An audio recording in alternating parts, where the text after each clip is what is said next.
Ahoy! How are you? Well, I hope. So, it's the last day of the year, 2024. I thought we'd try to do something a little different. Boy, I like this. Highly recommend that. And it's not expensive. I always like the new year because the past is the past. You put all that behind you. You start new, a fresh new year ahead.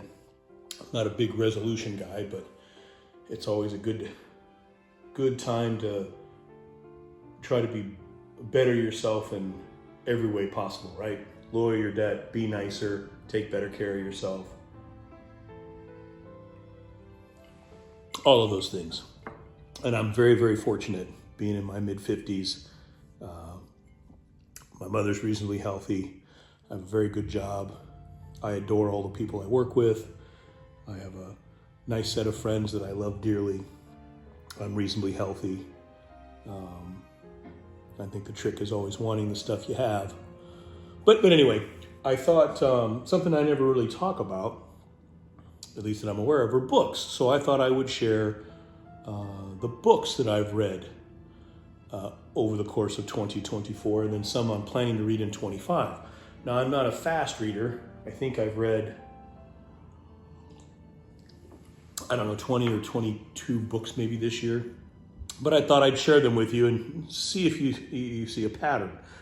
Now, I talked about it in some earlier videos in the year, but thanks to my friend Alicia, she sort of sparked my passion for Star Trek again. I showed you the flip phone and I got the stupid shirt and all that nonsense. But one of the things I did do is I started reading some of Star Trek novels. And first one I read, and these are in no particular order. Well, you'll see. I don't remember exactly what I've read and when I read it, but this is basically, I started these in January. Not necessarily some of the Star Trek books, for example. I know I read, this is Winnie the Pooh, a wonderful book. You read it as a kid, you should read it as an adult. It's a quick read, doesn't take very long. I know I read that probably in January or so book one. But at some point I was reading the Star Trek books, and this is Star Trek 1, James Blish. He's got, I honestly don't know how many are in the series. I'll say 10 that he wrote. It's okay. It reads a lot like the television series. To be honest, I almost think this one was almost an episode of the show, but it's not bad. Then I wandered into Star Trek: The Next Generation, and there's a number of these. This is book one, Ghost Ship by Diane Carey. Pretty good. Enjoyed it. Again, these are quick reads. All of these are only a few hundred pages. The nice part about these Star Trek, you don't necessarily have to read them in order. I think they do reference some things from time to time, but it's if you read book one and then read book 5, as long as you're reasonably aware of the series, I think you'll enjoy them. And I always try to buy paperback, to be honest with you. I had a Kindle for a while. It just never felt right to me, and the battery ultimately died. Oh, that's one I read, was Oppenheimer. That was on the Kindle book. I think that might have been the one that killed it. That's a very good book. That was a slow slog. So that's 2, that's 3. But I like the paperback. I usually try to buy them used, either on eBay. There's not a lot of thrift stores around here anymore, but I rather enjoy the ones that have been previously read and damaged in some way. And again, paperback. I like the smell, and you can throw this in your car, in your briefcase, or your satchel. Anyway, Ghost Ship, not too bad. Next was this Peacekeepers. This was Gene Duisi. These are quite old. These go back probably 20, 25 years. This wasn't too bad. Next up, we've got Children of Hamlin. This was actually, I remember this was a good one. I enjoyed this particular, this is by Carmen Carter. This was pretty good. Survivors, Jean Laura. Again, these all kind of read the same. Strike Zone, Peter David. He's really good. I enjoyed, there's another couple of his novels in here. Power Hungry. And I was basically going in order. Again, not on purpose, but book 1, book 2, book 3. Book 4, book 5. So here's book 6, Power Hungry. Again, not too terrible. Kind of stack these here like this. Then we had Call to Darkness. This is, see a book, this jumps to book 9. 6, and I went right to 9. I'm sure I got these on eBay in a lot, and they just didn't have it. I may or may not purchase it, who knows. Here's another Peter David. Again, I really enjoyed his first book, in this Rock in a Hard Place was also quite good. That kind of ended the Star Trek. So we've got 1, the original series, and what's that? 1, 2, 3, 4, 5. 1, 2, 3, 4, 5, 6, 7. Looks like I read 8 Star Trek novels. Not too shabby. And again, these are all quick reads. You can see, 200-300 pages tops.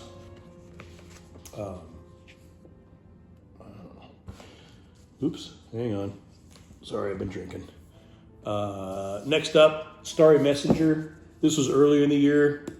Neil deGrasse Tyson. I've read all of his books. I understand probably a third of what he's talking about. I don't know, it makes me feel smarter. But this was an interesting book. And again, I don't want to share, in case you haven't read them, I don't want to give you any kind of tidbits on the book. Go read them and find out for yourself. But this one, look, it's actually signed by the guy. That's pretty cool. First nonfiction, read Peter Pan, much like Winnie the Pooh. If you've not read it, you should. It's a lovely book. Barry does a wonderful job. I actually enjoyed reading it. Then I ended up getting into, I know this, I find this shocking, but Star Wars. So these 3 are all by this cat named Timothy Zahn. And it's Heir to the Empire, Dark Force Rising, and all the Star Wars nerds read these, 25 years ago, whenever these came out. Some of this stuff actually became canon in the Star Wars world, but when these first came out, no such luck. And these take place after Return of the Jedi, basically. The Empire has fallen.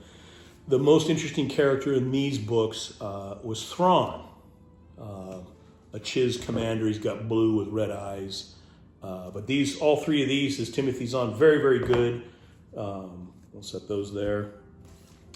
Now these take place, these next 2, Spectre of the Past and Vision of the Future, book 1 and book 2, these take place just after these 3, also by Timothy Zahn. Not as interesting. They weren't bad, but I really enjoyed these 3. These spent a lot of time introducing a couple of characters that I don't 100% care about. Actually, they weren't too bad. It's been a long time since I read them.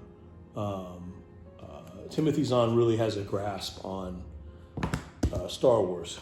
And I say that because in the next set that I read were these 3.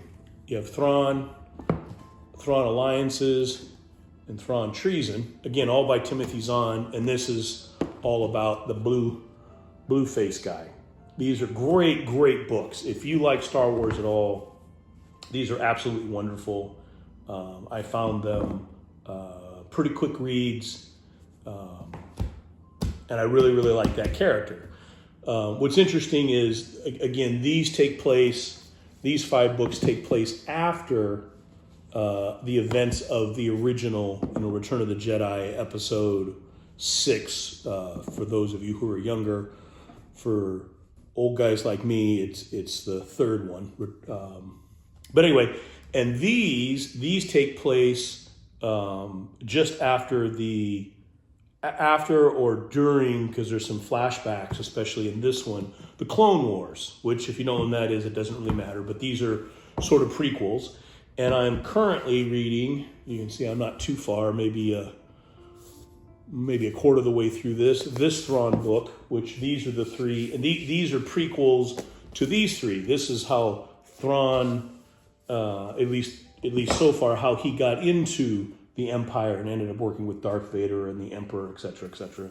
This is all about his life before, all by Timothy Zahn, who seems to be, quite good. So reading this one, obviously, I'm going to read these next two, but so total books for 2024 is 1, 2, 3, 4, 5, 6, 7, 8, 9, 10, 11, 12, 13, 14, 15, 16, 17, 18, 19, 20. Plus Oppenheimer would be 21. And actually on my plan to read, I read Thursday Night Murder Club. This is by Richard Osman. I have the next two. I don't know which one this one is. I think this is the second one in the series. Thursday Night Murder Club was really, really good. It takes a little while to get into. His writing style is a little different, but once you get the rhythm and I'll call it the speech pattern, it's pretty good. I loaned it to my friend, my copy to my friend Kathleen, but I plan on reading the next two in the series. But as I said, I got to read Thrawn, so we've got, 21, 22, so like 22, 23 books, so not too bad. I should probably be reading, well, really twice that, but I got so many other things going on, it gets hard. But, so we've got the next of the Thrawn series, and to be honest, that's probably needs to be enough Star Wars for the time being. Some other books, like I just said, in the next Osman book, I don't know if it's The Last Devil to Die, or there's one, I think this is the next one in the series. You think it would tell you in here, the sequence, but it doesn't. So maybe this is the second one. Doesn't matter. This one's coming up, House of Leaves. Now, I've been sitting on this one a while. I don't know if you'll be able to see in here. I don't even remember. It's an unusual, if I thumb through it here, it's an unusual book. You can see how stuff's lined out. There's blank pages. So I'm very, very curious. It kind of jumps around. It's supposed to be a wonderful book. This is one that I just need to, just dive into, to be perfectly honest with you. And some of the others on my list here, this is, I read this year. I have this in the wrong stack. I read this towards the beginning of 2024. It's a hardy one, but it was quite good. If you want to learn about Walt Disney and his brother Roy and his quest to rule the world, this is the book. It was very good. I enjoyed it. It's an easy read from a biographical standpoint. And since I'm into Disney, it was a page turner. But some other books that, we talked about those. Let's just grab these. So here's another Timothy Zahn, Scoundrels. I'll try to get that one read. I'm sort of embarrassed to admit this, but I'm starting to get into graphic novels, and I have some Dr. Aphra in graphic novels or comic books, but I've become very interested in this character, and this is actually the book adaptation of an audio book that represents this character that only exists in comics. And the little bit that I've read, I really hope they do a live action. She's kind of an Indiana Jones meets, Sigourney Weaver, Ripley from Alien, kind of a badass gal. I don't know, it could be interesting, but I've not read that yet. Star Wars from a different point of view, Empire Strikes Back from a different point of view. These are a collection of authors that sort of take events in the Star Wars canon and obviously from a certain point of view. For example, in this one, I think there's one called Trigger, which is actually about Dr. Aphra. I don't remember, but I plan on ripping through these because you can never have enough Star Wars. That's probably enough of that. This was actually recommended to me. Everyone in my family has killed someone. Seems like this could be a fun book. And again, it's not very long, 350 pages. So that's just a few weeks to get through, I think. I'm looking forward to that. I'm planning to read this, Flatland. This is actually, you can see this is a short book, but this was actually written in like 1884, and it's all about shapes and, well, I don't want to. Anyway, this one I need to get to. And then this one, Shady Characters, you can see this Secret Life of Punctuations. For some reason that fascinates me. I don't know. This will be a harder read. Woo, look at the font on that. God damn. But it should be geeky. I'm not even sure I heard about this book, but it seemed interesting to me, and something, I read this and this, to sort of offset this nonsense.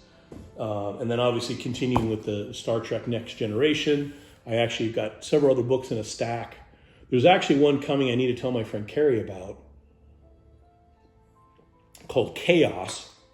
And it's all about Charles Manson and how he was really they believe he may have been a CIA, they fed him, drugs, LSD and stuff. And I don't know exactly, but it sounded interesting. And she's a huge Charlie Manson, I don't want to say fan, she's fascinated by Charlie Manson. Anyway, just kind of a different one here. I don't know what time it is. It's, 9 o'clock on the last day of the year.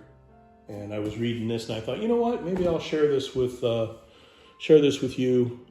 I don't know if you read or not, but it doesn't matter. I really enjoy it. I wish I made more time to read, and I'm a bit of a slow reader, clearly. I mean, what is that, a book and a half a month? That's not really setting the world on fire. But anyway, as we head into 2025, let's hope for a good solid start to the year, and let's hope it continues into next year. And remember, just as you go through your day, be kind, be humble, be forgiving, and for those of us who've got so much, just remember how lucky we all are, and how quickly it can change on a dime. Anyway, Happy New Year. Here's to 2025. Oh, hang on. If you're going to do a toast, you got to have booze. Oh, you know what else happened? Thank you so much.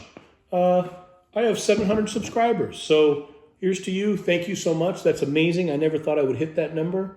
I look forward to hitting 701 and then on our way to 1,000. But anyway, here's two things. Here's to the lost. Here's to the end of 2024. And here's to a happy, healthy, and prosperous 2025 for the planet. Thanks again.